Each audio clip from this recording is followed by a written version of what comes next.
Alors que nous serons tous plongés dans l'adoration de Jésus présent dans le sacrement de l'Eucharistie, Jésus nous regardant, Jésus qui nous appelle, Jésus qui nous offre son amour, nous pourrons les uns les autres faire cette démarche du sacrement de réconciliation, de pénitence, la confession des péchés, pour recevoir le pardon. Alors pour certains, ça peut ressembler un peu à quelque chose de difficile, une sorte de corvée, on y va un petit peu en boudant peut-être.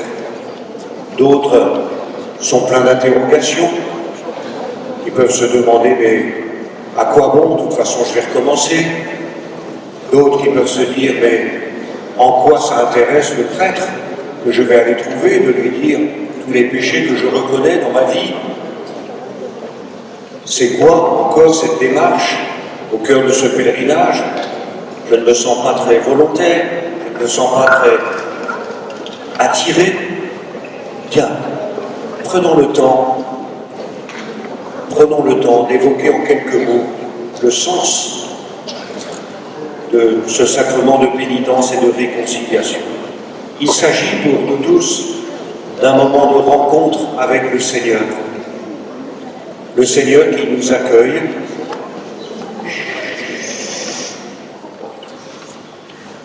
le Seigneur qui nous accueille, qui nous écoute, qui nous offre le trésor du pardon, pour nous remettre debout lorsque nous sommes tombés, lorsque nous reconnaissons ne pas avoir suivi le chemin de l'Évangile, ne pas être resté fidèle à l'appel du Seigneur. Eh bien Jésus lui-même est là, au nom du Père du ciel et par la force de l'Esprit Saint. Il nous offre ce trésor du pardon, le pardon de nos péchés. Il s'agit donc de se remettre debout et de se remettre en route si nous sommes arrêtés, si nous sommes accablés par des choses trop lourdes à porter, dont nous nous sentons responsables parce que nous les avons choisis, parce que ce sont des actes libres que nous avons posés. Prenez par exemple, dans la vie de tous les jours, j'imagine, entre amis, au collège ou au lycée, parfois, on ne se comprend plus. Il y a un moment de dispute, d'incompréhension. On a l'impression que l'autre nous a trahis ou qu'il a dit du mal de nous devant d'autres. Alors, on se fait la tête, on évite de se dire bonjour, on évite de se croiser, on a l'impression que nous ne sommes plus des amis. Et pourtant, nous sommes capables un jour de nous retrouver et de renouer cette amitié. Et alors, nous éprouvons au plus profond de nous-mêmes une grande paix, une grande joie d'avoir su nous réconcilier les uns avec les autres. Eh bien, Dieu nous offre le même cadeau, mais de façon plus grande encore, plus merveilleuse encore. Il vient nous purifier, il vient nous pardonner nos péchés. Souvenez-vous de ce texte, cette parabole que Jésus nous enseigne dans l'Évangile. C'est l'Évangile selon saint Luc. Le Fils et le Père avec ses deux fils. Et un des fils qui dit à son père, allez, moi je m'en vais de la maison, j'en ai marre, je vais me débrouiller tout seul, j'ai pas besoin de toi, donne-moi mon héritage, donne-moi le fric, et je m'en vais, je vais me débrouiller. Alors il part, mais il va tout gâcher très vite, et faire l'expérience de sa pauvreté, de sa misère. Ça va le ronger de l'intérieur. Et il va se dire, ah, quand j'étais chez mon père, eh bien j'avais quand même de quoi manger, j'avais quand même de quoi vivre, et là j'ai tout fichu en l'air, j'ai tout gaspillé. Je vais donc rentrer à la maison, et je vais dire à mon père, je ne suis plus digne d'être appelé ton fils, prends-moi comme un ouvrier. Alors il va rentrer, et là son père l'attendait toujours et toujours. Son père va l'accueillir, va l'embrasser et va dire sa joie. Mon fils qui était perdu, le voilà retrouvé. mon fils qui était mort, le voilà revenu à la vie. Faisons donc une fête, faisons donc un festin. Eh bien, c'est cette démarche, chers amis. C'est cette démarche. Il s'agit pour vous ce soir de revenir vers Dieu, d'aller à la rencontre de Dieu qui vous attend, de vous jeter dans ses bras, en quelque sorte, pour lui dire « Je ne mérite plus d'être appelé ton fils, ton enfant, ta fille ». Et là, le Seigneur, notre Dieu, nous offre toute la richesse du pardon.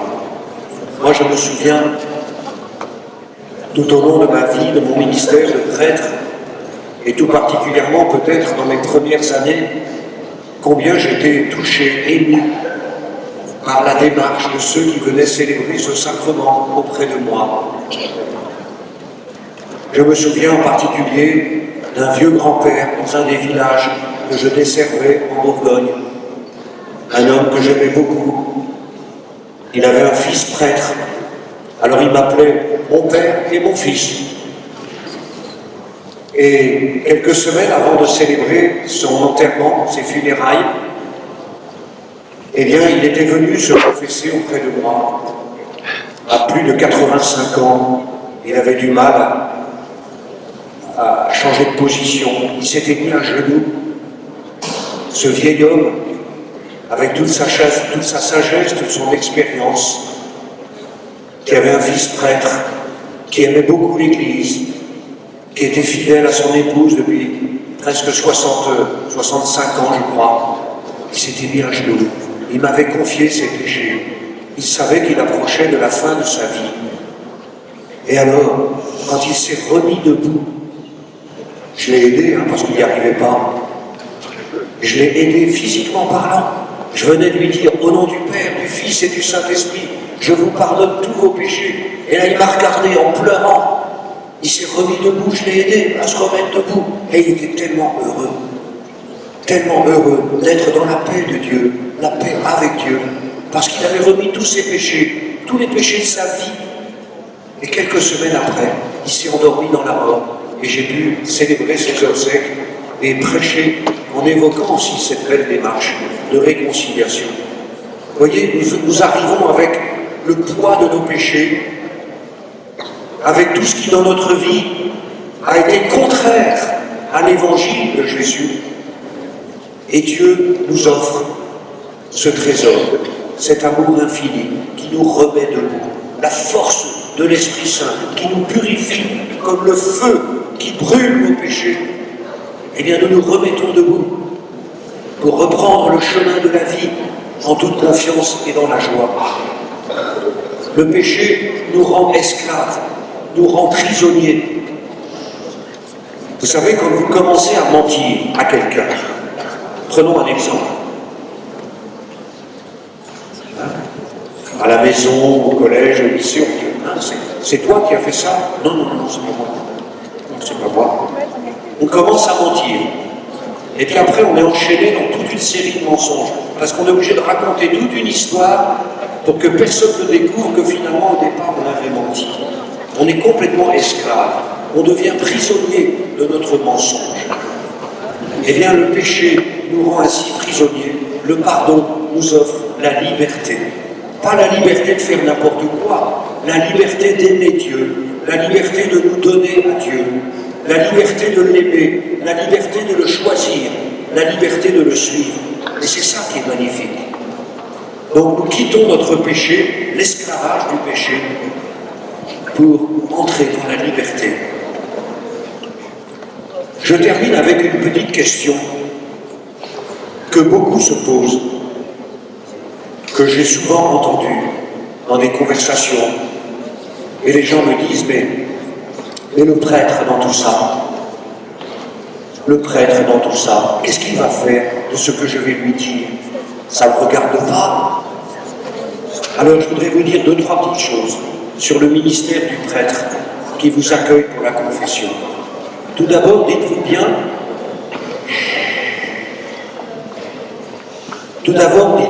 que le prêtre n'est pas parfait, l'évêque non plus d'ailleurs. Et le prêtre, il va se confesser, l'évêque aussi. Moi aussi, j'ai besoin de recevoir le pardon de Dieu. parce que je ne suis pas un saint. Je voudrais le devenir, je cherche à le devenir, mais je ne le suis pas. Donc dites-vous bien que le prêtre, il n'est pas là pour vous juger, il n'est pas là pour vous condamner, il n'est pas là pour vous donner une mauvaise note. Il est là pour vous accueillir au nom du Seigneur, avec la bonté de Dieu, avec la bonté, la tendresse de Dieu, pour vous offrir au nom du Seigneur lui-même la richesse du pardon. Il agit en son nom. Il le dit d'ailleurs. Il dit bien au nom du Père et du Fils et du Saint-Esprit, je te pardonne tous tes péchés. C'est au nom du Père, du Fils et du Saint-Esprit. Parce qu'il en a reçu par l'ordination, il en a reçu le pouvoir. Redites-vous bien aussi que le prêtre est tenu au secret le plus absolu. Il n'y a pas de secret plus secret que le secret de la confession. Vous voyez? Donc on peut dire à un prêtre, nos péchés, jamais il ne va en parler à quiconque. Jamais. Et on ne tient pas un petit cahier, un petit carnet pour se souvenir de tout ce qu'on a entendu. Non. Tout ça, c'est englouti. On met tout ça dans le tombeau de Jésus. Jésus qui est mort. On met tout ça dans le tombeau. Et Jésus se relève du tombeau. Il est vainqueur. C'est la vie qui gagne la victoire. Je vous invite donc, quand vous vous approchez du prêtre pour célébrer le sacrement de pénitence et de réconciliation, à prier pour lui. Dites une brève prière pour ce prêtre. Vous le connaissez, vous ne le connaissez pas, vous ne savez pas.